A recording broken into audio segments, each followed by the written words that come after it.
If there's one Otome game that's become a Milla's game room staple, it's Cupid Parasite. Developed and published by Idea Factory under their popular Otomate label, Cupid Parasite is simply put my favourite Otome game I've played to date. It oozes a unique charm thanks to its memorable cast of characters, distinctive premise, beautiful presentation and hilarious script. I've gone on about it so much in both my videos and collaborations with other creators. Yet, sans an old video I made back in 2022, I've not made a dedicated video on this game. So, having had Cupid's arrow shot into my back following completing the fan disc, I'm going to talk about Cupid Parasite again. So what is Cupid Parasite, and why is it so amazing? Cupid Parasite was originally released in Japan on the 20th of August 2020 exclusively for the Nintendo Switch. Alongside the likes of Café Enchanté and Birushana, Cupid Parasite was among Otomate's biggest hits of their early Switch lineup. Idea Factory International localised the game for the West on the 2nd of November 2021, marking their first Otome localisation in over 3 years. Putting aside speculating on why they stopped for 3 years to begin with, Cupid Parasite was a welcome return to form for the publisher. So why did Idea Factory localise Cupid Parasite as their first Switch Otome game? While no reason has ever been explicitly confirmed, the game's massive popularity in Japan likely has much to do with it, and when you consider its unique premise, you'll understand why. In Cupid Parasite, you play as Cupid, the literal god of love. Adopting the alias Lynette Milla, name changeable, Lynette runs away from her home in the heavens to convince her father, Mars, that humans don't need the power of the gods to fall in love. She integrates into the human world and eventually lands a job at Cupid Corporation, a literal matchmaking company. Lynette soon finds herself set a challenging task: find partners for the Parasite 5, aka 5 essentially undateable guys. The Parasite 5 are also the love interests Lynette can romance in Cupid Parasite. The god of love has to try her best not to fall in love with these handsome undateable guys. This premise ultimately culminates in a TV show called Parasite Live, where Lynette, the guys, and one of the most handsome presenters in video game history come together for some hilarious skits. It's kind of like the Big Brother TV show, but a lot more wholesome and hilarious. Seriously, I was laughing my face off throughout this entire com route. It's one of my favourite com routes I've played in any visual novel, yet alone Otome games. I like how it introduces all major characters, both main and side, and thrusts them into a situation that forces them to get to know each other in the best possible ways. Yep, even Owen Harriet, who is blatantly covering for Shelby in a situation that would never work in the real world. Lynette and the Parasite 5 have a unique sense of chemistry that works beautifully. They all have unique personalities that bounce off each other perfectly. Their parasite traits make for some genuinely hilarious scenes, whether it's Ryuki's stuck-up nature or Rao's lengthy tangents on Greek mythology. While it gets absurd at times, that's okay. The absurdity of Cupipara's skits fits the tone of this game perfectly. You can't take this game seriously, yet you grow attached to this weird and wonderful cast of characters. And the best part? You get to see the Parasite 5's sexy pecs. Yep, in multiple CGs, and I absolutely love it! When I played Cupid Parasite, some 9 months after the initial Western release, it was one of the most refreshing experiences I had that year.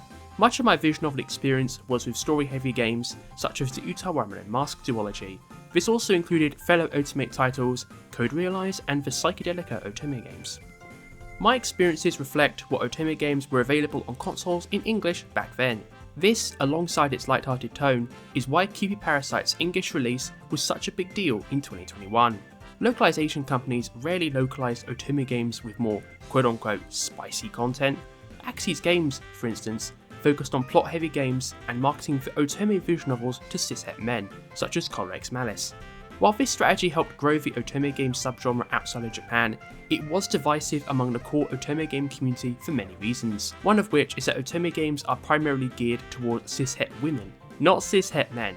It felt like a misstep to many Otome fans to try catering to an audience that largely wouldn't play Otome games to begin with. Hence, Western Otome fans began clamouring for Idea Factory, Axis, and other companies to localise more romance-heavy titles. In response, Otomate licensed Cupid Parasite to Idea Factory International as part of their free game strategy to test the Western market for light-hearted Otome. Alongside Olympia Soiree and Variable Barricade's Western releases from Axis, Cupid Parasite seemingly sold well, paving the way for more light-hearted Otome games to get a worldwide release. Not just from Otomate, but from other developers too. Cupid Parasite was a turning point for the Western Otome market. There's now a lot more variety of Otomate games localised than back in 2021, and we have Cupid Parasite to thank for it. Cupid Parasite was also a turning point for my Otomate gaming life. I did not expect to like this game as much as I did. I didn't expect to vibe with a light-hearted Otomate game that was light on story and instead focused on character development. While it wasn't the first romance-heavy visual novel I played, it was the first Otomate game I played where the story truly took a back seat. I had played Norn 9 Var Commons before Cupid Parasite. While Norn 9 is a romance-heavy game, its world building, core story and unique route structure was so fascinating, I was hooked from the beginning. Norn 9's routes were also short, meaning the more romance-heavy portions were shorter and easier to digest. Cupid Parasite is quite the contrast. Its com route is very long, and the character routes are also quite long. I would worry I'd zone out and struggle to stay engaged throughout this massive game, which happened with other titles. If a visual novel doesn't hook me, I will drop it even if I like it. Yet, in Cupid Parasite's case, this didn't happen. Even after the com route concluded, I was still hooked.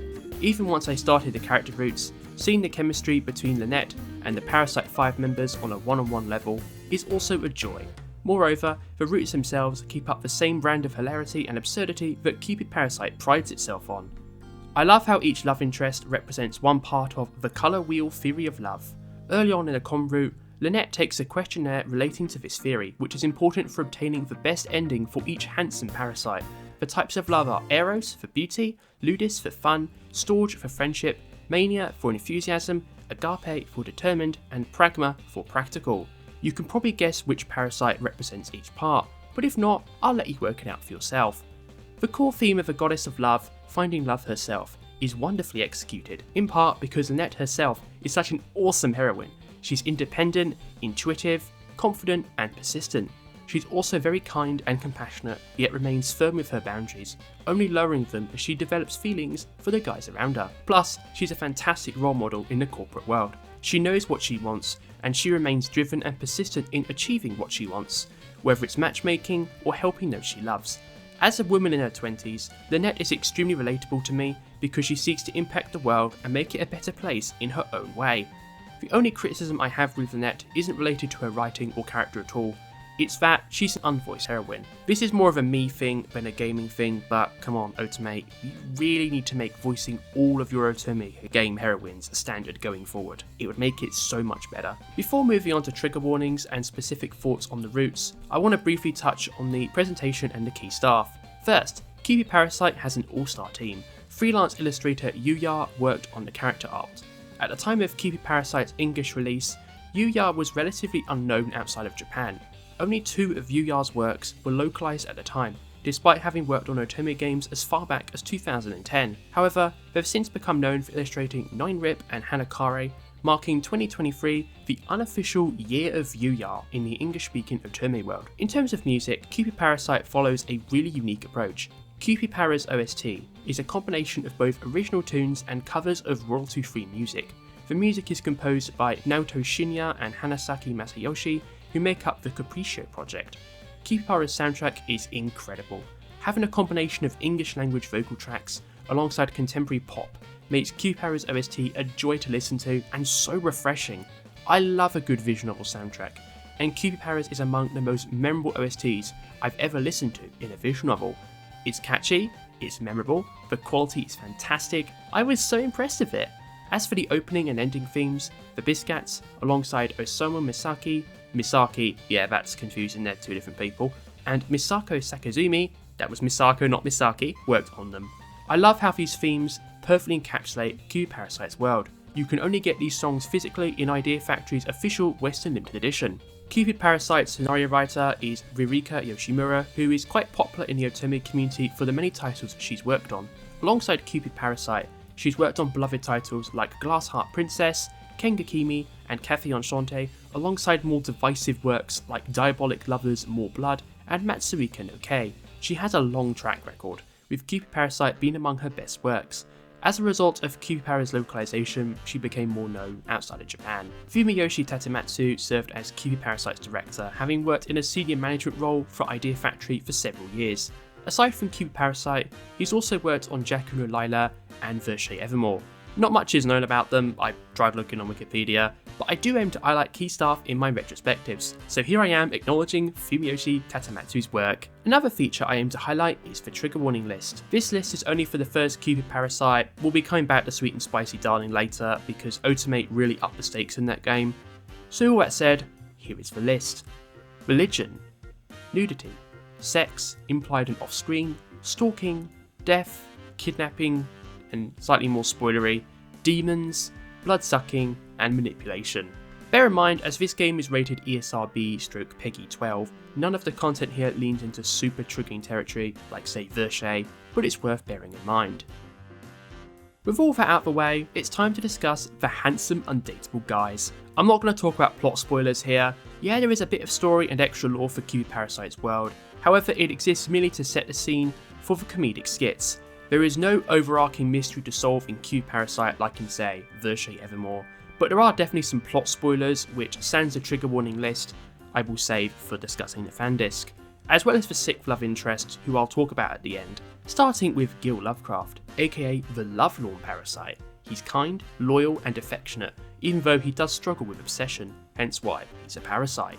Gil is the closest Cupid Parasite has to the childhood friend anime trope. He was one of the first people Lynette met and bonded with at university.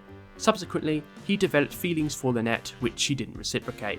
Rather, Lynette thinks Gil has feelings for their friend and work colleague Clarice. Side note, Clarice is one of my favourite side heroines in any visual novel ever. I love her so much, and her dynamic with Gil, Lynette and the rest of the cast is so amazing. She is incredible, and I really want to see more of her. Back to Gil, I was a massive fan of his route when I played the game. His dedication and passion for Lynette is truly amazing and fun to watch. You can't help but root for him as you watch him try his best to win over Lynette's heart. The best way I can describe this is trying to quote-unquote break out the friend zone, and I hate this framing for many reasons, but I feel it's the best way to describe his route. Even more so than the usual quote-unquote friends to lovers trope. He's a well-written character. Then there's Ryuki FK Sign, the glamour parasite. He's an up-and-coming fashion designer who's very picky about appearances, not just for himself, but also for those he affiliates himself with.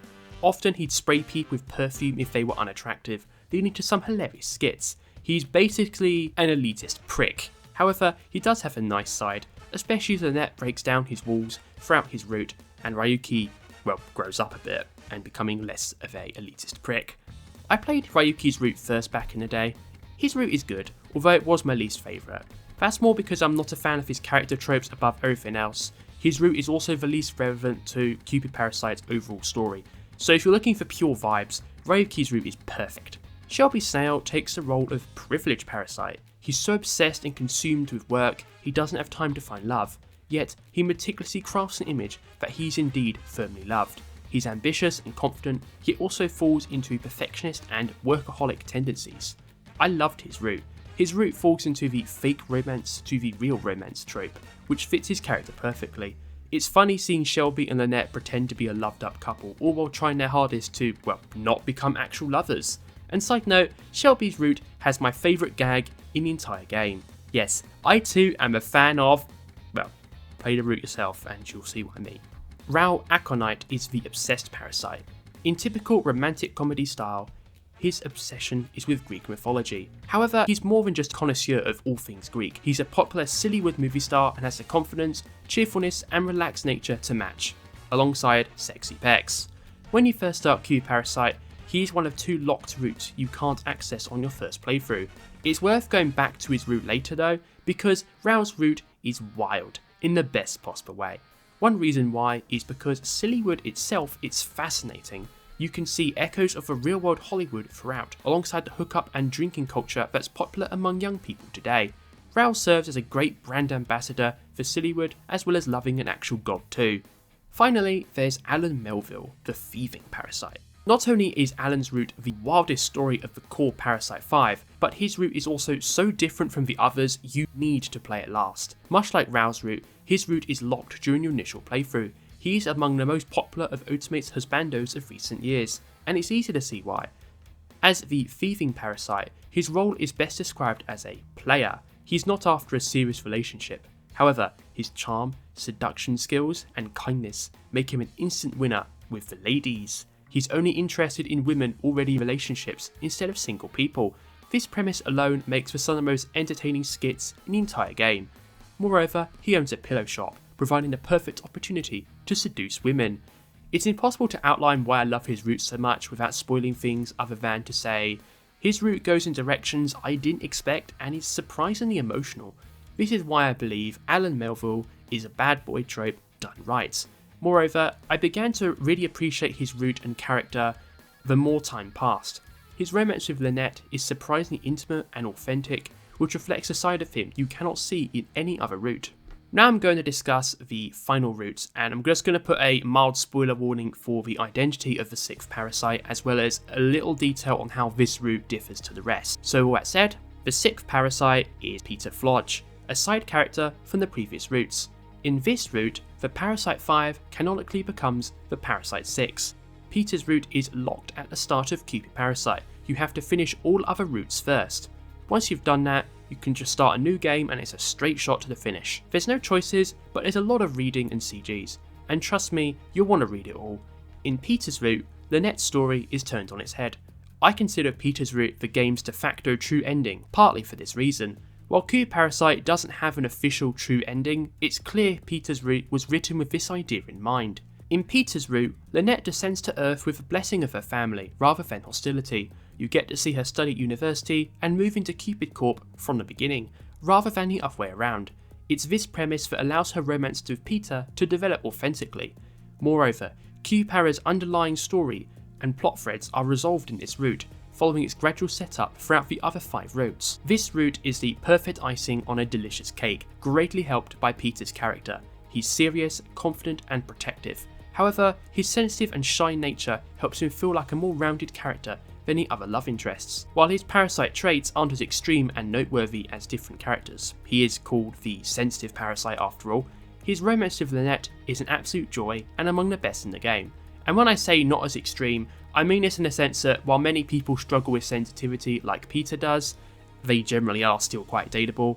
However, Peter's unique circumstances make for many hilarious skits on top of this particularly wild and thrilling conclusion to his route. The romance in his route felt the most realistic, while remaining firmly rooted in the absurd fantasy Cupid Parasite thrives itself on. What I loved the most about the original Cupid Parasite is how much it surprised me. I did not expect to click so well with romantic comedy Otomate, especially one of this length. Cupipara is a time commitment requiring over 40 hours to read through all 6 routes. It's longer than most VNs I've read, including many other Otomate classics. I was genuinely surprised I remained engaged throughout my time, given how much I struggle with slice of life content like I mentioned earlier. It goes to show how fantastic Cupid Parasite's overall vibe is. The awesome music, the beautiful presentation, the memorable characters, the hilarious skits, it all gels so well. And when you combine that with unique premise and quirky sense of humour, it's no wonder Cupipara became an instant fan favourite with Otomate fans. Also, some of this is a more subjective interpretation, not the developer's intention, but Cupipara's overall artistic direction reminds me so much of queer culture, where it's the vibrant colours of Los York's backgrounds, the rainbow colour schemes throughout everything, or even certain aspects of the character designs. Alan Melville is a good example of this with his alternative style clothing. Cupipara oozes charm in so many ways, just oh my god, it's amazing. There are a couple of other things I forgot to mention. Firstly, the user interface is amazing. It's so colourful and unique and I love it so much. It reminds me a lot of Persona's interfaces, which is a huge compliment. Cupid Parasite's UI touches on the vibrant atmosphere I discussed earlier. Additionally, the English localisation done in-house is fantastic, although it wasn't always this way. When Cupid Parasite first came out in 2021, Otomate localizations still had issues with poor QA. While Axie's games bore the brunt of this critique, especially with Correx Malice Unlimited, IFI also faced it with Cupid Parasite. Idea Factory did not properly QA 2 of Cupipara's routes before releasing the game, meaning the game came out with lots of typos and formatting errors in certain routes. This was strange given all other routes read perfectly fine. However, Otomate fans rightly criticised IFI and Otomate for this issue. I do want to give credit where it's due. Idea Factory released a patch a couple of months later in early 2022. This patch fixed all the issues Cupid Parasite had at launch. Moreover, Otomate began taking QA more seriously, meaning their Otomate game localizations contain far fewer errors nowadays. That said, for any physical Switch collectors who care about whether games are complete on the cart, while you can pick Cupid Parasite without a free update, I recommend downloading it for the best possible experience. To conclude, I absolutely love Cupid Parasite. It's so unique and memorable, so to avoid repeating myself again, because I can easily do that, I'll just stick to its legacy. Alongside helping to grow Otomate games in the West, Cupipara was a watershed moment for Idea Factory International, as well as fans of light-hearted games more generally. Cupipara became a Milla's game room staple, and it's one of many games I still shill everywhere, and I ended up talking about it in multiple collaboration videos because I love it so much. Moreover, Cupipara helped encourage me to broaden my taste in visual novels, meaning I've begun exploring more romance, character-driven titles in recent years. This includes fellow light-hearted Otomate title Love and Pretend, which is also quite underrated. I also branched out to other genres such as 2020's Simran Bunker, which you can also get on PC and Nintendo Switch. Previously, I had played some light-hearted RPGs, such as the Hyperdimension Neptunia games, where their gameplay kept me going even when there was no proper story to speak of. Now my interest is broadened out to light-hearted games more generally, and getting a Steam Deck is definitely helping with that as well. I recommend Cupid Parasite to Otomate game fans. Moreover, I also recommend this game to anyone looking for a romantic comedy visual novel, even if you don't normally play Otomate games. Cupipara's unique humour and premise are something I think all visual novel fans will appreciate. So, how could Otomate top perfection? Well, by making a fan disc to up the sweet and spicy nature from this game.